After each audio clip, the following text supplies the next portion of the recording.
오늘 마가복음 12장 35절에서 37절 말씀을 가지고 성령 안에서 성경을 이해하라 하는 제목으로 함께 은혜를 나누고자 합니다. 11장 27절에서 예수님은 다시 성전에 들어가셨고 성전 뜰을 거닐고 계셨습니다. 그때부터 본격적으로 시작된 예수님과 유대교 지도자들 간의 전쟁이 12장 44절에서 일단락됩니다. 그러므로 앞으로 두 번 더 남았습니다. 성전 안에서 벌어지던 전쟁 상황은 13장 1절에서 성전을 떠났다라고 했기 때문에 11장 27절부터 13장 1절 전까지가 이제 한 장소에서 하나의 덩어리로 이해해야 되는 것입니다. 앞에서 사내들인 공회와 바리새파 사람들과 헤롯 당과 사두개파 사람들의 공격이 모두 실패로 돌아갔습니다. 마지막 선수인 저명한 율법학자도 예수님께 굴복했습니다. 지난주 말씀에서 그 뒤에 감히 예수께 묻는 사람이 없었다라는 말로 끝납니다. 더 이상 도전자는 없었다. 이제 완전히 정복됐다. 이런 뜻입니다. 더 이상 예수님을 공격하는 자들이 없게 되자 이번에는 예수님께서 질문으로 공격하기 시작했습니다. 지금까지는 방어만 하던 예수님이 이번에는 공격에 나선 것입니다. 예수님의 공격하신 것은 어찌하여 율법학자들은 그리스도가 다윗의 자손이라고 하느냐라는 질문입니다. 이 질문을 통해서 예수님은 그리스도에 대해서 잘못 가르치고 있는 율법학자들을 책망하고 있는 겁니다. 유대교 종교 지도자들을 책망하고 있는 것입니다. 단순한 책망이 아닙니다. 예수님 자신이 누구인지 가르치는 것이 핵심입니다.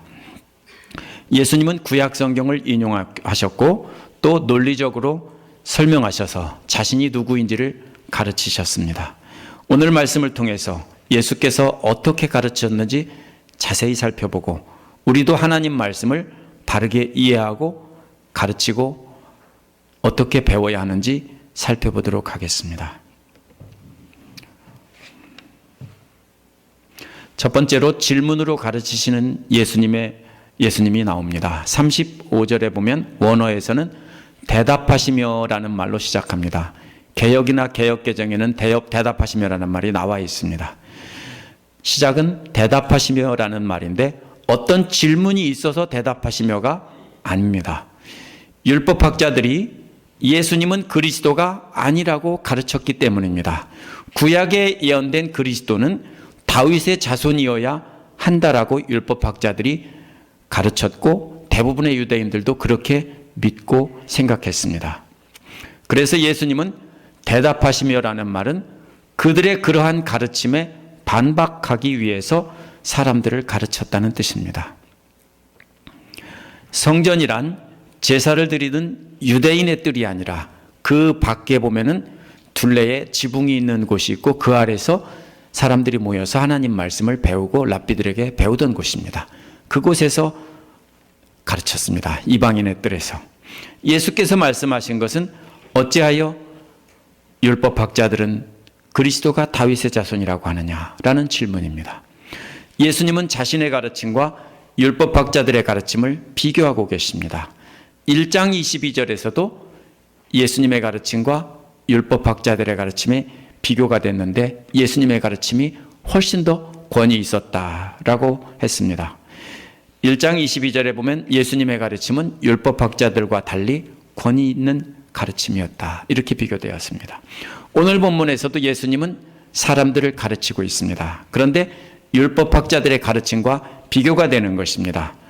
오늘 본문에 나타난 예수님의 가르침은 율법학자들의 가르침과 완전히 다른 것이었습니다. 그래서 다른 사람과 다르게 가르치면 어떻게 되는 겁니까? 도전하는 겁니다. 그렇죠? 제가 무엇을 가르치는데 다른 목사님들과 다르면 어떻게 됩니까? 갸우뚱하시죠? 아닌데 그러시죠? 아니면은 싸우려고 하시겠죠?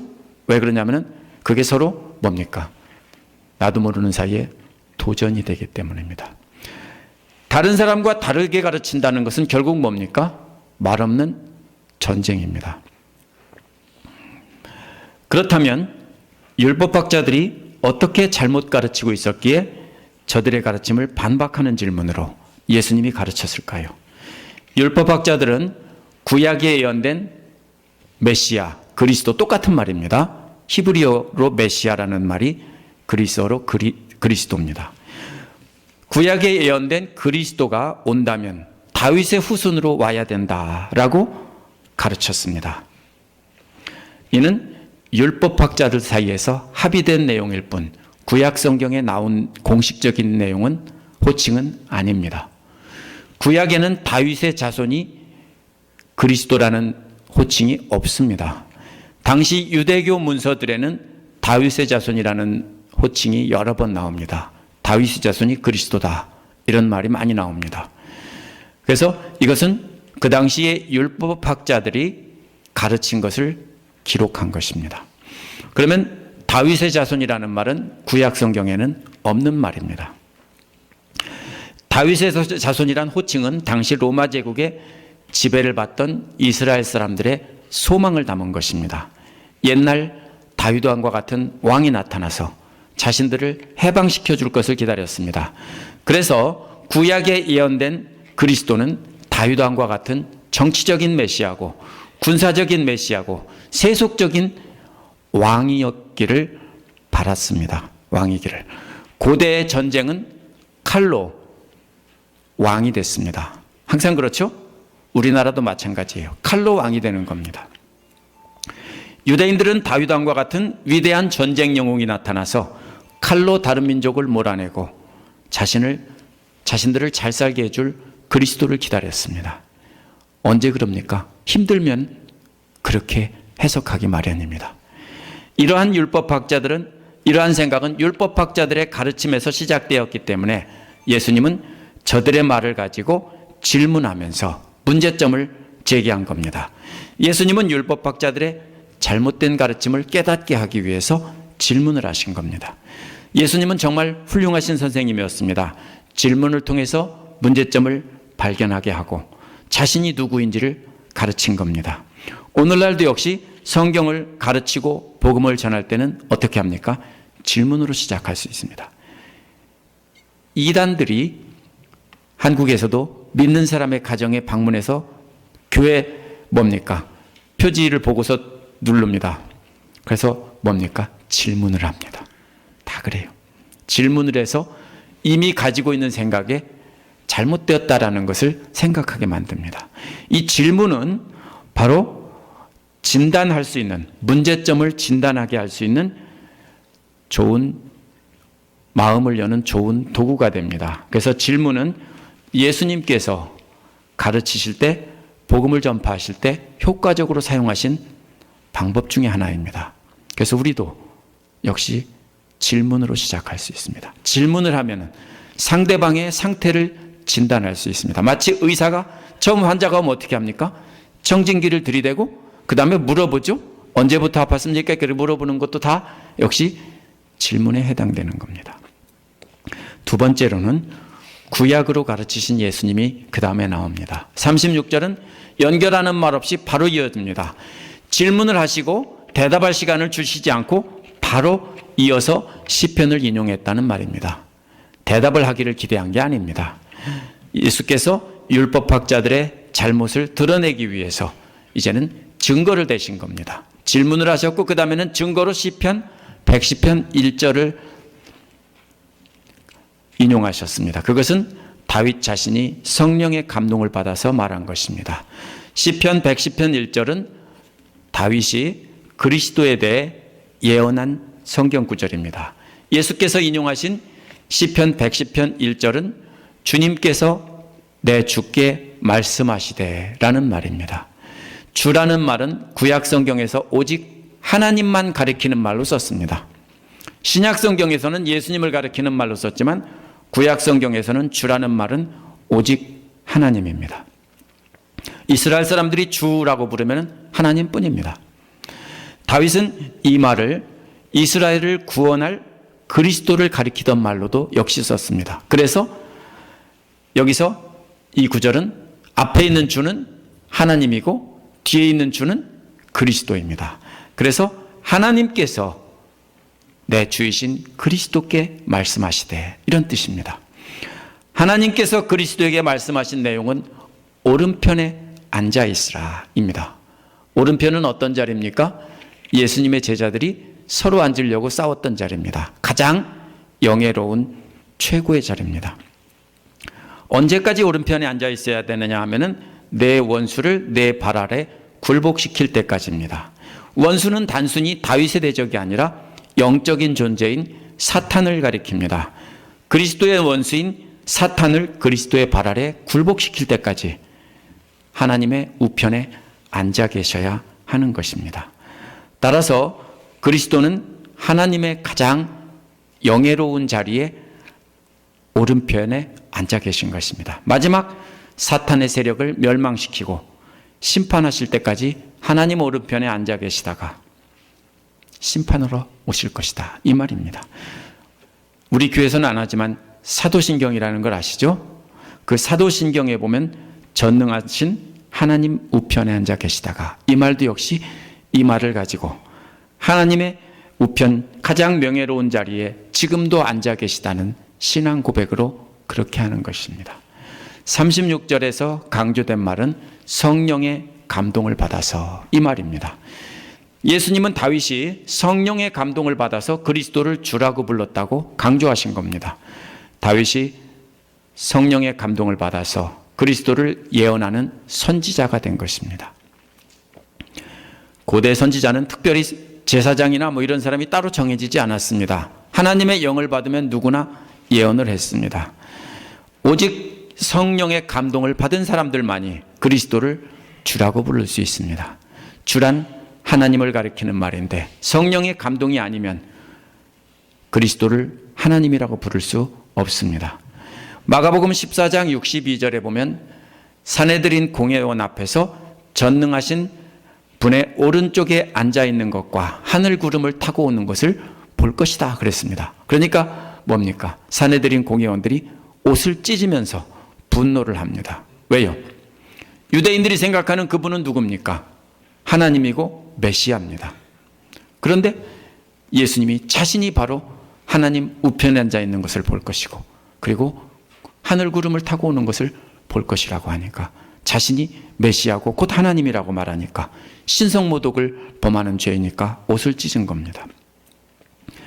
그러면 오른쪽은 가장 명예로운 자리인데 하늘과 이 세상 사이에 예수님은 중재자가 되신다는 것입니다. 그것은 성령이 감동이 아니면 말할 수가 없는 것입니다. 다윗은 자신의 생각이 아니라 성령의 감동으로 그리스도를 하나님이라고 부른 것입니다. 제가 생각하기에는 무슨 뜻인지도 잘 이해하지 못했을지도 모릅니다. 항상 그래요. 시편에 있는 예언들은 자신들이 생각하지도 못하는 전혀 다른 그런 예언이 담겨 있는 경우가 많이 있습니다. 그러나 이와는 대조적으로 율법학자들은 어떻게 가르쳤습니까? 성령의 감동이 아닌 자신들의 생각과 백성들의 생각으로 가르쳤습니다. 그래서 그리스도는 다윗의 자손이라고 부른 것입니다. 당시 이스라엘 사람들은 로마의 압제 안에서 신음하고 있었습니다. 고통 중에 시달리고 있을 때는 뭘 생각합니까? 그때가 좋았지, 옛날이 좋았지, 이렇게 생각하는 것입니다. 과거의 영광을 생각하고 있는 것입니다. 여러분도 그렇죠. 그때는 참 힘들었는데 지금 와서 생각해 보니까 그때가 좋았지 라고 말하는 겁니다. 그 당시에 좋았다라고 생각하는 사람은 없어요. 그죠? 남편이나 아내가 떠나고 나면은 그렇게 싸우던 그 남편과 그 아내가 함께 있을 때가 그래도 그때가 좋았지 이렇게 말하는 겁니다. 그래서 이스라엘 백성들이 생각하던 그때가 좋았지는 바로 다윗 시대입니다. 다윗 시대에는 이스라엘이 주변 모든 나라를 다 지배했습니다. 요즘에 묵상하고 있는 것이 사무엘상이 바로 사무엘하가 거기입니다. 다윗이 모든 주변 나라를 다 정복하고, 이스라엘은 마치 예수님 시대의 로마와 같았습니다. 로마가 세계를 지배하던 것처럼 다윗의 왕국은 그 주변 모든 나라를 정복하고 지배했습니다. 그래서 이스라엘 사람들은 구약에 예언된 이스라엘을 구원할 그리스도가 오신다 하면 바로 뭐겠느냐? 이스라엘을 구원한다는 뜻이 뭐겠느냐?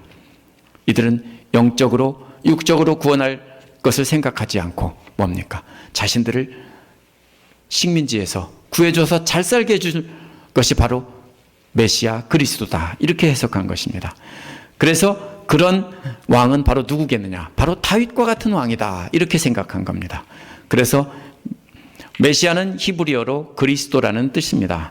당시 사람들의 이러한 욕구를 채워주기 위해서 율법학자들은 성령의 감동이 아니라 사람들의 원하는 바로 그것을 가르친 겁니다. 다윗의 자손이 바로 그리스도다 이렇게 가르친 겁니다. 뭐가 같습니까? 예레미야와 다른 선지자가 서로 싸울 때 하나는 너희들이 잡혀가서 70년 동안 포로로 있을 것이다 라고 하지만 다른 선지자는 하나냐는 뭐라고 합니까? 아니다. 멍에를 꺾으면서 하나님이 금방 우리를 해방시켜주고 우리를 되돌아오게 할 것이다. 어떤 말이 좋아요? 식민지로 잡혀가고 남의 종이 됐는데 금방 돌아오게 한다는 말이 좋습니까? 70년 후에 돌아온다는 말이 좋습니까? 그러면 어떤 말을 하는, 사람들이 듣기 좋아하는 말을 하는 사람은 거짓말이고 거짓 선지자입니다. 여기서도 마찬가지입니다. 사람들이 좋아하는 말을 하는 율법학자들은 거짓말을 하는 것이고 사람들을 좋게 하기 위해서 속이는 것입니다. 그러나 성령의 감동으로 말하는 것은 듣기 좋아할 사람 없습니다. 구약 성경에는 그리스도가 다윗의 자손이라는 표현은 없습니다. 그러한 표현은 예수님 당시에 유대교 문서에서 몇 번 나올 뿐입니다. 율법학자들이 가르침을 기록한 것인데 다윗은 성령의 감동으로 바로 그리스도를 주라고 이렇게 하나님이라고 부른 겁니다. 그런데 율법학자들은 당시 백성들의 감동을 받아서 다윗의 자손, 즉 위대한 왕이다 이렇게 가르친 겁니다. 하나는 누구의 감동을 받았어요? 성령의 감동을 받았고 율법학자들은 백성들의 감동을 받아서 위대한 왕이다 이렇게 가르친 겁니다. 이스라엘의 가장 유명한 왕이었던 다윗도 그리스도를 하나님이라고 불렀는데 율법학자들은 그리스도를 정치적이고 군사적인 왕으로 불렀던 겁니다. 왜? 모든 사람이 원했고 박수치며 좋아하며 기다리고 있었기 때문입니다. 우리도 역시 예수님의 가르침을 배워야 합니다. 우리도 역시 예수님처럼 성경을 인용해서 사람들을 가르쳐야 합니다. 성경을 지식적으로 인용하면 아무 소용이 없습니다. 우리도 다윗처럼 성령의 감동으로 가르치고 배워야 합니다. 성령의 감동이 없으면 우리가 아무리 성경을 많이 배우고 많이 가르친다고 해도 아무 소용이 없습니다. 어떻게 됩니까? 머리에 지식만 가득 찬 교만 덩어리가 됩니다. 자신이 하나님이 됩니다. 그러나 성령의 감동으로 말씀을 배운 사람들은 어떻게 됩니까? 겸손한 그리스도의 종이 됩니다. 어떤 사람이 교만하다면 아직은 성령의 감동이 아니라 자기 머리로 받아들이고 자기 지식으로 받아들이는 겁니다. 우리는 성경을 우리의 지혜로 배우려고 하면 안 됩니다. 왜냐하면 성경은 성령님의 감동으로 기록된 것이기 때문입니다. 그것을 인정하고 성령님의 감동으로 이해하고 가르쳐야 됩니다. 그럴 때 우리가 원하는 그리스도가 아니라 하나님 우편에 앉아 있는 그리스도를 바로 우리가 심판주로 고백할 수 있는 것입니다. 성령의 감동이 아니면 아무도 그렇게 말할 수 없습니다. 그래서 우리가 두 번째로 꼭 기억해야 되는 예수님의 가르침의 방법은 성경 말씀을 인용하되 성령의 감동으로 인용하고 가르쳐야 합니다. 세 번째로는 논리로 가르치신 예수님이 37절에 나옵니다. 37절은 다윗 스스로가 그를 주라고 불렀는데 이런 말로 시작합니다. 여기서 불렀다는 말은 말한다는 뜻입니다. 앞에서는 과거형으로 말했는데 여기서는 현재형으로 말합니다. 과거의 사실을 현재형으로 말할 때는요, 영원한 하나님의 진리를 말씀하실 때 쓰는 말입니다. 과거의 사실인데 현재형으로 말합니다. 왜? 영원한 하나님의 진리이기 때문에. 그래서 다윗 자신이 그리스도를 주님, 즉 하나님으로 부른 것은 영원한 진리라는 것입니다. 그런데 그리스도가 어떻게 다윗의 아들이 되겠느냐라는 것입니다. 여기서 예수님께서 사용하신 방법은 논리입니다. 첫 번째 뭐라고 했어요? 질문으로 시작하셨고, 두 번째는 성경으로 증거를 대셨고, 세 번째는 뭡니까? 논리입니다. 논리적으로 볼 때 아들이란 아버지보다 낮은 것입니다. 그리스도가 다윗의 자손이라는 말은 다윗의 아들이라는 말이에요. 우리나라 말에는 아들, 손자, 증손자 이런 말이 따로 있지만 그리스어나 히브리어에서는 아들 하면은 그 자손까지 다 그냥 다 아들이라고 합니다. 다윗은 그리스도를 하나님이라고 불렀는데 어떻게 그리스도가 다윗의 아들이 되겠느냐 이런 말입니다. 만약 그리스도가 아들이라면 다윗은 하나님입니다. 맞죠? 그렇죠? 다윗이 그리스도를 하나님이라고 불렀는데 그러면은 다윗이 뭐가 되자면 하나님이 돼야 돼요. 예수님 말씀이 그겁니다. 만약 그리스도가 다윗의 아들이라면 다윗은 하나님이 되어야 합니다. 논리적으로 따져볼 때 말이 안 된다는 것입니다. 또 자손이 되겠느냐라는 말에서 다윗의라는 말이 원래 뒤에 나와야 됩니다. 동사보다. 근데 앞으로 옮겨놓은 것은요, 강조하는 말입니다. 뭘 강조합니까? 다윗의라는 말을 힘줘서 강조하는 겁니다. 그래서 어떻게 합니까? 그 말 자체가 완전히 틀렸다라는 것입니다. 구약 성경에서 다윗의 아들이라는 말을 그리스도와 연결시킨 적이 없습니다. 예수님은 그리스도가 다윗의 아들이라는 것이 구약 성경에도 없고 논리적으로도 말이 안 된다는 것을 힘주어서 강조하신 겁니다. 예수님의 세 번째 가르침 방법은 논리입니다. 유대인들은 구약에 예언된 자신들을 구원하러 오실 그리스도를 다윗과 같은 정치적, 군사적인 왕으로 생각했습니다. 율법학자들은 이스라엘 백성들의 인기를 얻기 위해서 그리스도가 다윗의 자손이라고 가르치기 시작했습니다. 하지만 예수님은 저들의 가르침이 논리적으로 말이 안 된다라고 조롱하신 겁니다. 그리스도는 다윗의 아들이 아니라 위대한 하나님의 아들이라는 것입니다. 다윗도 그리스도를 하나님의 아들이고 하나님이라고 불렀는데 어떻게 그리스도가 다윗의 아들이 되느냐라는 것입니다. 예수님의 요점은 메시아 즉 그리스도는 다윗의 아들이 아니라 다윗의 주님이다. 다윗의 하나님이다. 이런 말입니다.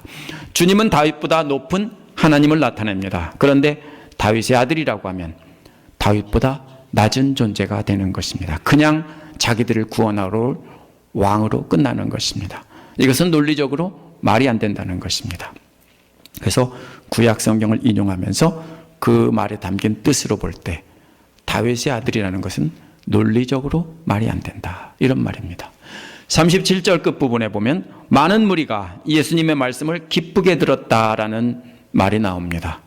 예수께서 논리적으로 사람들을 가르쳤는데 사람들이 바로 예수님의 논리가 맞다라며 참 기가 막힌 설명이라고 기뻐하는 모습입니다. 뭡니까? 깜짝 놀랄 만한 신기한 설명이나 제가 설교할 때도 그런 말씀을 들으면 기쁘죠? 재밌죠? 지금 그런 상태예요. 와 하면서 사람들이 감동을 하고 있는 상태입니다. 조세푸스의 글에도 기쁘게 받아들였다는 말이 나오는데요. 조세푸스는 진리를 기쁘게 받아들이는 자들이 예수라는 선생님을 따라다녔다라고 유대인 역사가 예수님 당시에 있던 역사가가 그걸 기록해 놓은 것이 오늘날도 남아 있습니다. 조세푸스의 앤티퀴티라는 책에 지금도 남아 있습니다. 많은 사람들이 예수님을 따라다녔는데 뭐 때문에요? 예수님이 가르침이 권위가 있다라고 했는데 깜짝 놀랄 만한 뭡니까? 논리가 있고 분명한 증거가 있어서 감동을 받았다라는 뜻입니다. 많은 사람들이 너무 재미있었다라는 겁니다. 말씀을 듣고 감동을 받고 너무 재미있어서 박수치며 좋아했다는 겁니다. 그래서 따라다녔다는 겁니다. 공감하고 기뻐했다는 뜻입니다. 예수님은 그렇게 가르치신 분입니다. 그래서 예수께서 하나님의 진리를 논리적으로 모두가 공감할 수 있도록 가르쳤다는 것입니다. 이것은 질문을 통해서 또 성경을 인용하면서 성경 말씀을 논리적으로 따져보면서 이렇게 가르쳤기 때문에 모두가 다 기뻐하고 박수를 치면서 공감했다는 뜻입니다. 예수님 당시의 율법학자들은 이스라엘을 다스리는 권위를 갖고 있던 공식적인 학자들입니다. 저들은 일반 백성들이 원하는 것을 근거로 그리스도는 다윗의 자손이다 라고 가르친 것입니다. 다윗과 같은 정치적, 군사적인 그리스도가 너희들에게 와서 너희들을 해방시켜 줄 거다 라고 했습니다. 잘 살게 줄 거다 이렇게 가르쳐서 백성들에게 인기를 얻으려고 했습니다. 그래서 많은 가짜 그리스도가 나타나서 예수님 오시기 전부터 예수님 오신 뒤까지 계속해서 나타났어요. 내가 그리스도다 하고 전쟁을 일으키고 반란을 일으키다가 없어졌습니다. 저들은 하나님의 말씀을 가르치고 있었지만 성령의 감동이 없이 사람들의 뜻에 따라 가르쳤습니다. 마가복음 9장 11절에 보면 엘리야가 먼저 와야 된다고 가르쳤습니다. 저들은. 하지만 성경의 예언대로 엘리야가 왔다는 사실도 알지도 못했습니다. 왜요? 성령의 감동으로 말씀을 이해하고 가르치지 않았기 때문입니다. 최고의 율법학자도 역시 하나님 사랑과 이웃사랑 두 계명이 맞다는 것은 인정을 했고 그것이 모든 제사보다 낫다라고 인정을 했으면서도 여전히 하나님 나라가 멀지 않다라고 하는 하나님 나라에서 가깝게는 왔지만 들어가지는 못했습니다. 역시 성령의 감동이 없이 깨닫고 성령의 감동으로 깨닫고 회개하지 않았기 때문입니다. 머리로만 깨닫고 멈췄기 때문입니다. 이처럼 하나님의 뜻에 따라 가르친 것이 아니라 사람들의 뜻에 따라 가르치던 율법학자들의 가르침은 이제 끝났다라는 것입니다. 앞에서 마지막 선수를 눌러 이겼는데 지금 여기서 이 말씀으로 뭐 하는 겁니까? 쟤들의 가르침은 이제 완전히 끝났다라는 겁니다. 성령의 감동 없이 하나님 말씀을 가르치던 율법학자들은 이제 필요 없다는 것입니다. 그러므로 더 이상 저들을 따를 필요 없고 이제는 예수님의 가르침을 따라야 한다는 것입니다. 예수께서 본을 보여주신 하나님 말씀을 가르치고 배우는 가장 기본적인 원칙은 성령의 감동입니다. 사람의 뜻이 아닌 성령님의 뜻을 따라 이해하고 가르치고 배워야 합니다. 그런데 오늘날도 많은 진보적인 신학자들은 복음서와 사도행전에 나타난 기적들은 과학적으로 증명될 수 없기 때문에 거짓말이다, 제자들이 꾸며낸 이야기다 이렇게 설명을 합니다. 신학교에서 가르치는 교수들도 그렇게 가르치는 사람들이 있습니다. 안심하십시오. 서든 베프티스트 세미나리는 육계신학교에는 그런 교수들 없습니다. 그렇게 가르칩니다. 그런 교회가 세상에 많이 흩어져 있습니다. 여러분 모르시죠? 많이 있어요. 그러면 이들은 뭐라고 합니까? 기적 이야기들은 제자들이 예수님을 신격화하기 위해서 꾸며낸 소설이라는 것입니다. 따라서 이런 이야기를 전부 제거하고 나면은 진짜 히스토리컬 지저스를 발견할 수 있다. 그래서 그 예수님께 배워야 된다. 이렇게 가르칩니다. 그래서 이들은 누구한테 인기를 얻습니까? 오늘날 논리와 과학을 따르는 지식인들에게 크게 인기를 얻습니다. 너들 말이 맞다. 기존의 교회에서 가르치던 저 사람들은 사입이다. 왜? 논리적으로 맞다. 부활도 없고 무리를 걸었다는 거 거짓말이고 5,000명 먹었다는 것도 다 거짓말이다. 진짜 예수님은 가난한 자를 돕고 살던 그 봉사활동하던 사람이다. 이렇게 해석합니다. 그러니까 박수를 칩니다. 누가? 지식인들이 박수를 칩니다. 저들은 예수님 당시 율법학자들처럼 하나님 말씀을 지식으로 취급하고 자기들 범위 안에서 이해하고 잘못 가르친 겁니다. 이러한 진보적인 학자들만 잘못 가르친 줄 아세요? 아닙니다. 한국교회는 짧은 기간 동안 세계 선교 역사에 유례가 없는 놀라운 성장을 했습니다. 모두들 하나님이 한국을 축복하셨다라고 말합니다. 그런데 자세히 들여다보면 예수님 당시에 이스라엘 사람들과 비슷하다는 것을 알 수 있습니다. 한국의 기독교는 언제 성장했냐면요, 일제 식민지 시대와 6.25 사변과 1970년대까지 우리나라가 가장 힘들고 가난했을 때, 연간 소득이 겨우 몇백 불밖에 안 됐을 때, 그때 성장했어요. 어떻게 성장했습니까? 가난에 쪼들리고 핍박을 받던 그 시절에 성장했습니다. 그때 사람들은 예수님은 뭡니까? 예수 믿고 복 받아서 잘 살자였습니다. 가난에 시달리던 한국 사람에게 예수 믿으면 건강하게 되고 물질의 축복받고 자녀들이 잘 되게 되고, 그러면 얼마나 대박이에요. 그래서 많은 사람들이 교회로 몰려들었습니다. 이 가르침은 정말 매력적인 것이었습니다. 그래서 많은 사람이 교회로 몰려왔고 저도 그래서 교회로 몰려왔습니다. 아세요? 저도 그래서 교회 나왔어요. 교회 나가면 뭐 주신다고? 복 주신다고. 가난해서 대학도 못 가고 먹고 살 길도 없기 때문에 교회 가면 복 받을까 봐 왔습니다. 그래서 교회가 폭발적으로 성장했는데, 그러나 이제 잘 살게 되자 이런 가르침을 주던 교회는 급속히 쇠퇴하기 시작했습니다.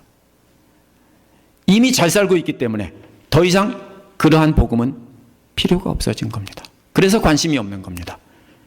그래서 우리 집사님들, 권사님들 어릴 적에는 많은 사람들이 시골에서 교회 다녔는데 지금은 교회 다니는 사람이 거의 없습니다. 교회가 필요 없어졌습니다. 그러면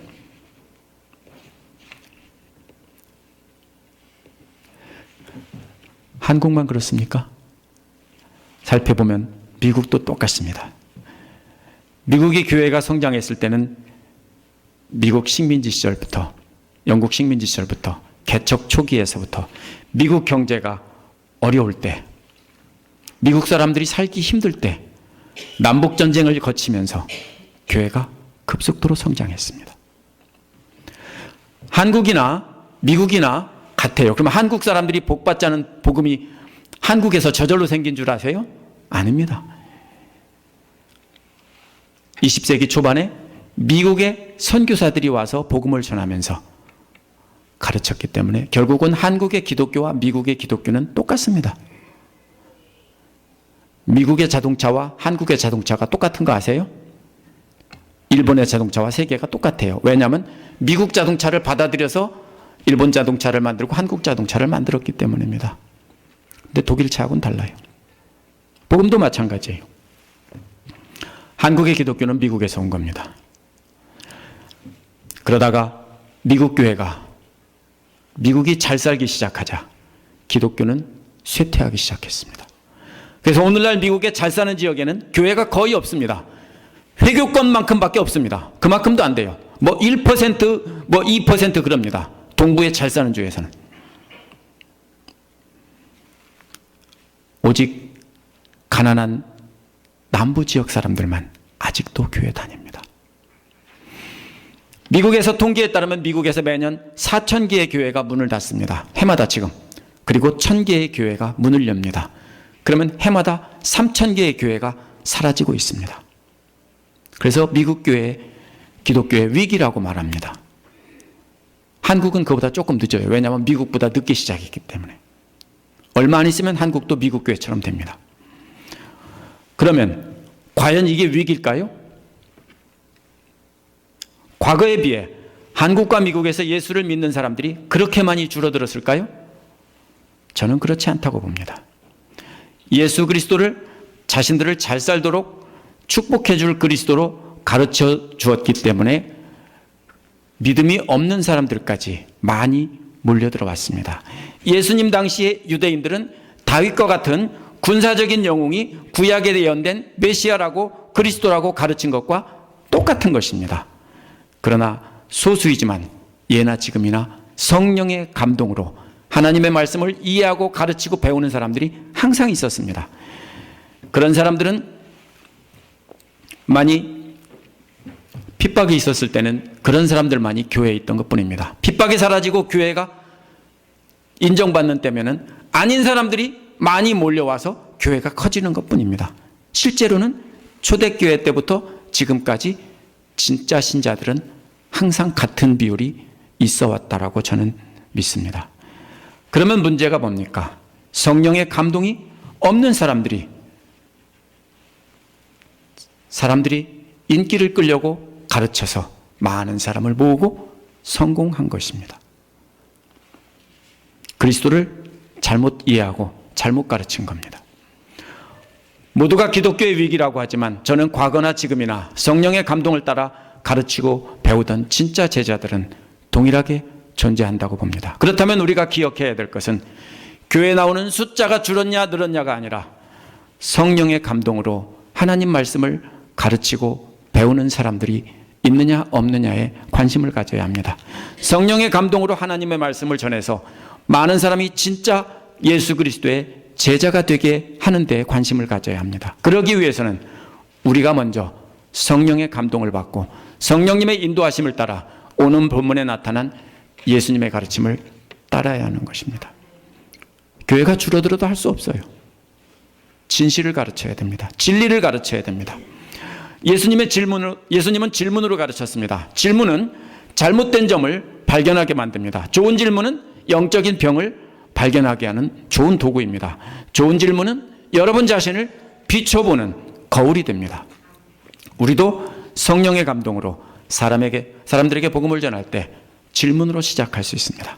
질문은 마치 의사가 환자를 진단하는 것과도 같습니다. 질문이 없다면 사람들의 문제를 발견할 수 없고 사람들의 잘못을 알 수 없습니다. 바로잡아 줄 수 없습니다. 제가 목장 모임에서 질문을 통해 서로 질문하고 대답하게 하는 것도 바로 뭐냐면은 예수님의 방법을 따라서 하려고 하는 것입니다. 질문이 없는 가르침은 뭐와 같습니까? 진찰하지 않고 직접 수술에 들어가는 것과 똑같습니다. 목장 모임이나 성경 공부만 질문으로 하는 것이 아닙니다. 여러분들 일상 삶에서 만나는 모든 사람들에게 여러분은 개인적으로 전도할 때도 질문을 하셔야 됩니다. 좋은 질문을 준비하고 있다가 질문해 보시고 그 사람의 반응에 따라서 그 다음을 가르쳐야 하는 것입니다. 두 번째 방법은 성경을 인용하는 것입니다. 성경을 인용할 때 주의할 점은 자신이 하고 싶은 말을 하기 위해서 성경을 골라내면 안 됩니다. 뭡니까? 우리는 역시 성령의 감동으로 바르게 이해한 말씀을 인용해서 사람들에게 전해야 되는 것입니다. 그러면 먼저 우리가 성령의 감동으로 말씀으로 은혜를 받아야 됩니다. 그 은혜 받은 말씀을 인용해서 전해야지 원하는 말씀, 여기에 이런 말씀이 있으니까 이거 전해야 되겠다. 여기 헌금하라는 말씀이 여기 있으니까 말라기 갖다 인용해서 11조 하면은 대박 터진다 이렇게 해야 되겠다. 그렇게 하면 안 돼요. 우리가 성경을 올바로 인용하기 위해서는 먼저 성령님의 인도하심을 따라 말씀을 배우고 여러분이 먼저 감동을 받아야 됩니다. 여러분이 말씀을 통해 감동이 없다면 여러분은 질문을 통해서 전할 수도 없고 그 말씀을 인용해서 가르칠 수 없습니다. 예수님께서 가르치신 세 번째 방법은 논리입니다. 논리를 사용해서 상대를 꼼짝 못하게 만드셨고 논리를 사용해서 사람들을 기쁘게 하셨습니다. 이 기쁨은 하나님 말씀을 새롭게 깨달을 때 얻는 기쁨입니다. 주의할 것은 세상 논리가 아니라 성경 말씀을 근거로 논리적으로 이해시켜야 한다는 것입니다. 무조건 믿어, 나와봐, 믿으면 복받아, 나를 봐 이렇게 하면 안 됩니다. 논리적으로 따져줘야 합니다. 우리는 사람들의 뜻에 따라 사람들을 기분 좋게 하기 위해서 복음을 전하면 안 됩니다. 숫자가 적더라도 성령님의 감동을 따라 예수님처럼 질문하고 성경 말씀 인용하고 논리적으로 가르쳐야 합니다. 이러한 예수님을 방법을 따라 우리가 가르쳐야 될 그 내용의 핵심은, 그건 방법이고요. 핵심은 뭡니까? 바로 다윗이 말한 것처럼 예수 그리스도가 하나님 우편에 앉아 계신 하나님과 동등한 분이고 장차 심판주로 오실 분이다. 이것입니다. 우리가 그것을 이런 예수님의 세 가지 방법으로 가르쳐야 하는 것입니다. 그렇게 우리가 모두 성령님의 감동으로 하나님의 말씀을 잘 배우고 가르칠 때 하나님 나라는 진짜로 확장되는 것입니다. 그래서 성령 안에서 성경을 이해하고 가르치고 배워서 모든 족속을 제자를 삼는 복된 교회가 되기를 간절히 소망합니다. 우리 함께 기도하시겠습니다.